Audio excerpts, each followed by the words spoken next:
warahmatullahi wabarakatuh. Kembali lagi di pelajaran matematika. Kali ini kalian bersama saya Tita Mila Mustafani. Gimana?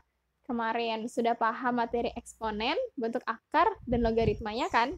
Kali ini saya akan mengulas kembali tentang materi yang sudah kalian pelajari. Sebelum kita mulai, jangan lupa siapkan alat tulisnya ya. Siapkan juga buku catatannya. Catat semua yang perlu kalian catat ketika saya menjelaskan. Kemudian, siapkan juga LKS-nya.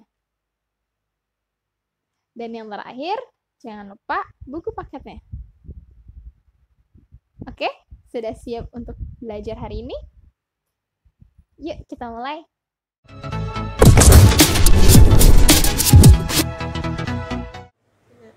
Nah, sekarang saya akan menambahkan soal-soal dan pembahasan dari materi eksponen, bentuk akar, dan logaritma. Jadi kalau misalnya ada soal kayak gini, soal yang pertama. Kalau ada soal 1/7 pangkat 12 dibagi 1/7 pangkat 10. Ngitungnya gimana nih? Nah, perlu diperhatikan sifat perpangkatan. Kalau kemarin ada A pangkat M dibagi A pangkat N, artinya A M dikurang N. Kalau ada pembagian berubah jadi pengurangan. Kalau ada perkalian kayak gini, jadinya penjumlahan. Pokoknya kali pasangannya sama jumlah, bagi pasangannya sama kurang. Nanti di logaritma juga ada. Nah, kali ini kan 1/7 pangkat 12 dibagi 1/7 pangkat 10. Nah, di sini syaratnya nih harus sama nih, sama-sama A. Sama-sama A. Nah, ini juga sama nih, sama-sama 1/7. Berarti kita bisa pakai sifat-sifat ini. Berarti 1/7 pangkat 12 dibagi 1/7 pangkat 10, hasilnya bisa jadi seperti ini. 1/7 pangkat 12 dikurang 10.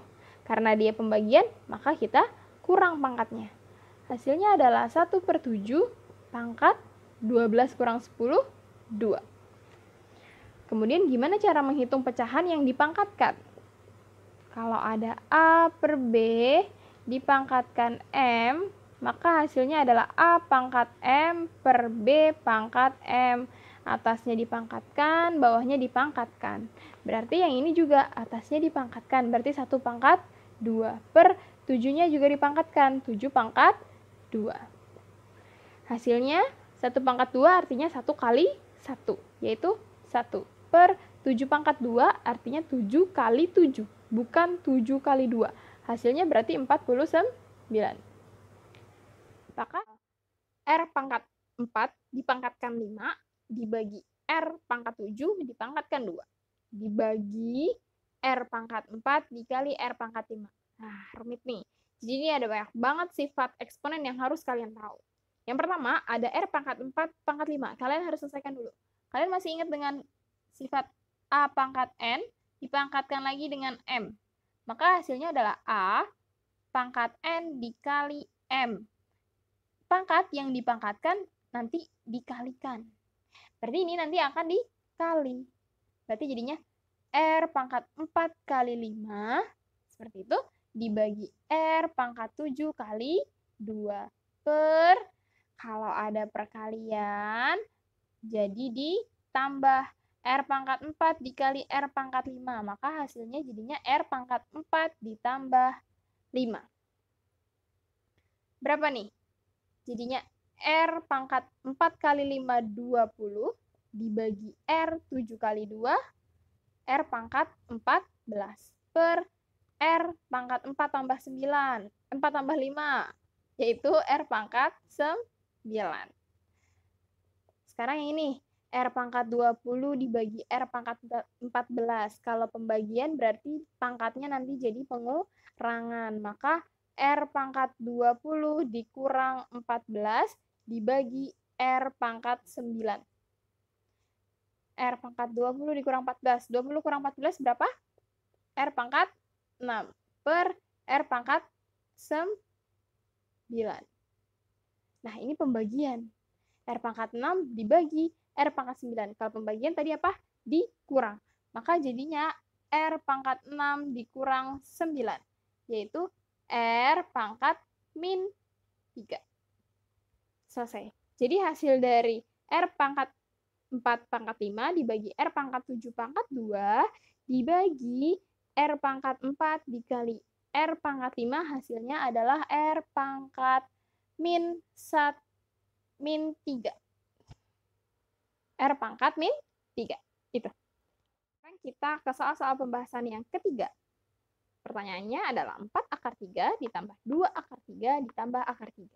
Kita udah masuk ke bentuk akar nih, udah bukan lagi eksponen.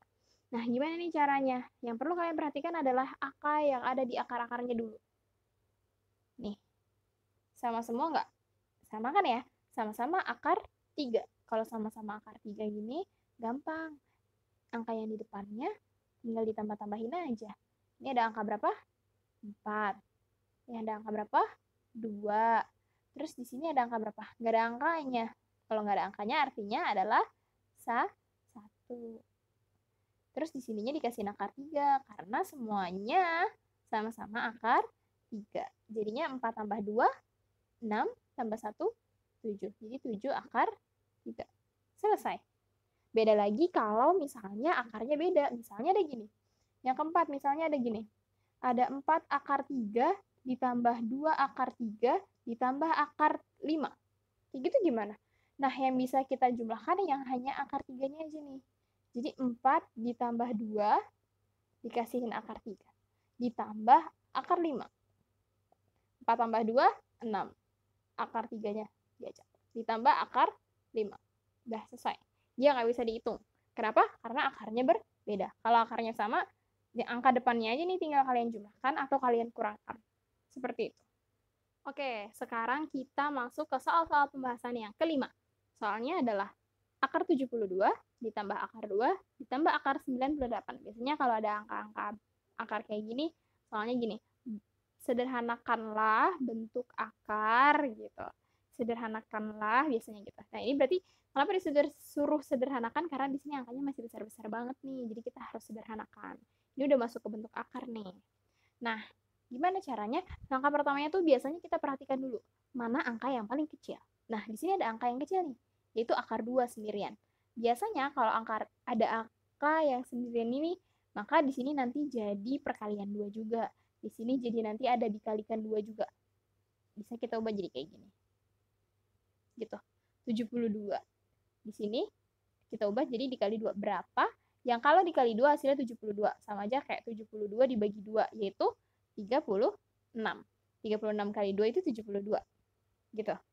Oke, paham ya? Ditambah akar 2. Akar 2-nya tetap turun. Nggak usah berubah-berubah karena dia udah sendirian. Dan udah paling kecil. Sekarang yang 98. 98 juga sama nih. Kita kalikan dengan angka 2 aja di dalamnya. Kenapa dikalikan dengan 2? Karena yang tadi nih. Karena di depannya udah ada angka yang paling kecilnya akar 2. 98 dibagi 2 itu berapa?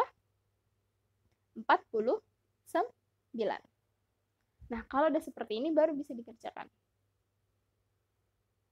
Akar 36 dikali 2. Akar dari 36 itu berapa? 6. Kenapa 6? Karena 6 kali 6 hasilnya 36. Nah, 2-nya berarti masih di dalam akar. Karena dia nggak bisa diakarkan. Ditambah akar 2. Ditambah akar dari 49 berapa? 7. Kenapa 7? Karena 7 kali 7 adalah 49. Akar 2. Jadi ini 2-nya jadi di sini gitu. Ini juga 2-nya jadi di sini, jadi ada akarnya. Nah, sama seperti yang nomor 4 tadi berarti nih. Udah sama-sama akar 2 semua kan nih. Nah, baru bisa dihitung. Kita lihat depannya. Ada 6. Ditambah, di sini ada angkanya enggak? Enggak ada, berarti artinya adalah 1. Ditambah, di sini angkanya adalah 7. Kita kurungin, kasihin akar 2. Karena semuanya adalah akar 2. 6 ditambah 1 ditambah 7. Yaitu 14 akar 2. Selesai. Nah, ini adalah soal-soal pembahasan yang terakhir, yang ke-6. Yaitu ada akar 2 dikali. Ini artinya dikali. Akar 2 dikali akar 6 plus akar 3. Gimana cara menghitungnya? Kalau ada yang di luar sendirian gini, namanya kita kalikan pelangi aja gini. Dikalikan satu-satu dengan yang di dalam kurung. Akar 2 dikali akar 6. Artinya akar 2 dikali akar 6. Gitu kan? Ditambah akar 2, sekarang dikalikan dengan yang belakang. Kenapa tandanya ditambah? Karena ini tandanya plus. Jadi ini kalau dikurangin gini. Gitu. Yang pertama ini dengan ini, yang kedua itu dengan itu. Itu akar 2 dikali akar 3. Sama dengan 6 kali 2 akar 12. Ditambah 2 kali 3 akar 6. Akar 12 ditambah akar 6. Bisa disederhanakan? Bisa 12-nya. Sama seperti yang tadi. Ini jadi akar 4 kali 3 ditambah akar 6. Loh, kok 6-nya nggak diubah? 6-nya kan bisa jadi 3 kali 2, Bu. 6 itu kalau kita ubah jadi akar 3 kali 2, 3 emang ada akarnya? Nggak ada kan? 2 emang ada akarnya? Nggak ada kan? Nah, berarti tetap aja akar 6. Kalau ini kan bisa. 4 itu akar dari berapa? Akar dari 2. Karena 2 kali 2 itu 4. Akar 3-nya tetap. Akar 6-nya juga tetap. Selesai. Jadi 2 akar 3 ditambah akar. Saya akan membahas tugas 3 logaritma yang sudah kalian kerjakan. Nomor 1, soalnya adalah 6 log 6 pangkat 1/3. Nih, perlu diperhatikan penulisan lognya jangan sampai salah agar kalian tidak bingung ketika kalian mengerjakan soalnya. Perlu diperhatikan bahwa 6 ini adanya di atas. Di atas huruf L biasanya 6, log ini adalah logaritma 6, logaritma 6 pangkat 1/3. Ini pangkat ya, karena dia lebih kecil posisinya dan ada di atas, bukan di sampingnya 1/3. Nah, kini kita pakai sifat perpangkatan logaritma. Kalau ada log di sininya dipangkatkan, maka pangkatnya ini akan pindah ke depan.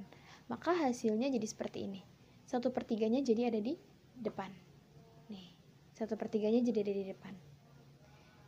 Kemudian dikalikan dengan 6 log 6. Jadi 1/3-nya pindah ke depan, 6 log 6-nya ada di belakang. Nah, kemudian 6 log 6 ini berapa nilainya? Kalian harus ingat bahwa jika ada nilai A log A sama dengan 1. Jadi kalau di sini sama di sini, angkanya sama, nilainya adalah 1. Maka ini hasilnya jadi 1/3 dikali 1. Karena 6 log 6 adalah 1. Maka 1/3 dikali 1 hasilnya adalah 1/3.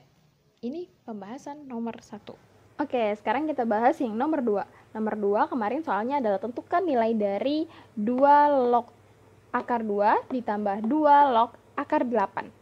Sebelum kita jawab, kalian masih ingat nggak sama sifat logaritma yang seperti ini?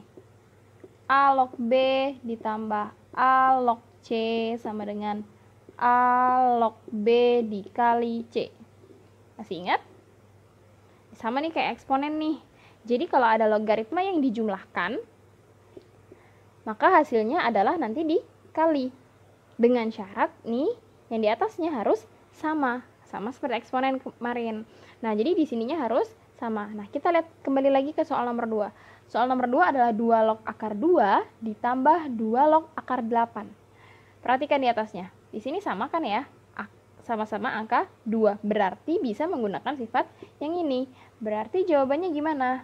Jadinya 2 log akar 2 dikali akar 8. Paham ya? Jadi 2-nya ini sama kan? Maka di sini tetap 2. Log akar 2 dikali akar 8. Dari mana? Yang satu akar 2, yang satu akar 8. Di sininya dikalikan. Maka hasilnya adalah 2 lognya tetap nih. 2 log. Akar 2 dikali akar 8 berapa? Akar 16. Hasilnya adalah 2 log. Akar dari 16 berapa? Akar dari 16 itu adalah 4. Kenapa 4? Karena 4 kali 4 adalah 16. Ini dasar. Nah, kalau sudah sampai sini bagaimana? Bisa diubah lagi, bisa disederhanakan. 2 log 4 ini berapa pangkat berapa? 4 ini adalah 2 pangkat 2 kan ya? Nah, jadi kita ubah jadi 2 log 2 pangkat 2. Nah, sampai sini paham? Nah, kembali lagi ke rumus yang sebelumnya seperti nomor 1. Kalau ada pangkat berubah jadi di depan kan, maka berubah jadi 2 dikali 2 log 2. Sampai sini paham ya? 2 log 2. Saya tarik ke sini ya. Nah, 2 log 2 itu nilainya berapa? 2 log 2 itu nilainya berapa? 2 log 2 itu sama aja A log A kan? Berapapun, kalau A log A itu hasilnya adalah 1. Berarti di sini hasilnya 2 dikali 2 log 2-nya 1. 2 dikali 1 berapa? 2. Maka jawabannya adalah 2. Nomor 2 hasilnya adalah 2. Seperti itu. Nomor 3, tentukan nilai dari 3 log 50 ditambah 3 log 8 dikurang 3 log 100. Sama ya, masih pakai sifat penjumlahan dan pengurangan. Kalau jumlah itu dikali, kira-kira kalau dikurang berarti artinya apa? Dibagi. Maka kita langsung aja, karena di sini angkanya udah sama semua nih, diperhatikan. Sama-sama 3 semua kan, berarti bisa kita langsung 3 log, kalau ditambah artinya dikali. Gitu kan? Jadi 50 dikali dengan 8. Dibagi 100. Kenapa bisa dibagi? Karena dikurang. Dikurang 3 log 100. Berarti di sininya 100. Maka hasilnya 3 log 50 kali 8, 400 per 100. Hasilnya 3 log 400 dibagi 100. Coret, coret. 4 bagi 1, ya 4. Nah, kalau udah sampai sini gimana? Jangan bingung, karena 4 ini masih bisa disederhanakan. Kita ubah jadi bentuk pangkatnya. Jadi 3 log 4 itu 2 pangkat 2 kan? Nah, jadi seperti ini, 3 log 2 pangkat 2. Kembali lagi ke sifat seperti yang awal, kalau ada pangkat pindah ke depan. Yang ininya ditulis lagi, 3 log 2. Terus gimana lagi? Udah selesai, sampai di sini saja. Jadi 2 dikali 3 log 2, karena 3 log 2 tidak bisa dihitung dengan cara manual, harus pakai kalkulator. Jadi kalian cukup sampai sini aja, tidak perlu dihitung lagi. Jadi hasilnya adalah 2 dikali 3 log 2. Ini nomor 3. Oke, sekarang masuk ke nomor 4. Nomor 4 ini adalah 1/25 log 125. Nah, ini semuanya adalah angka-angka kelipatan 5. Jadi kita bisa ubah semuanya dengan 5 pangkat. Jadi kalau ada yang kita bahas kan lagi bahas eksponen ya, bentuk akar, pangkat, berarti kalau ini angkanya tuh akan jadi pangkat.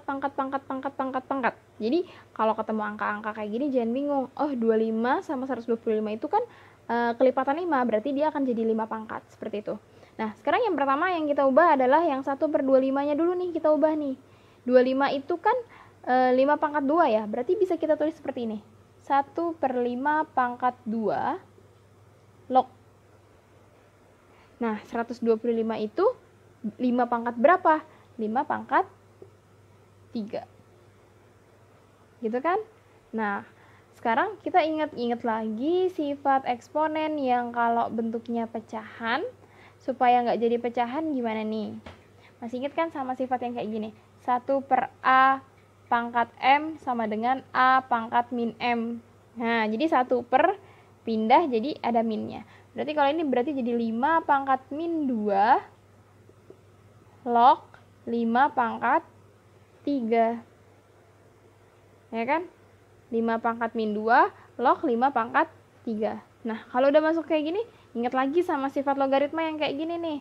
Ada A pangkat M logaritma A pangkat N sama dengan N per M A log A. Gitu kan?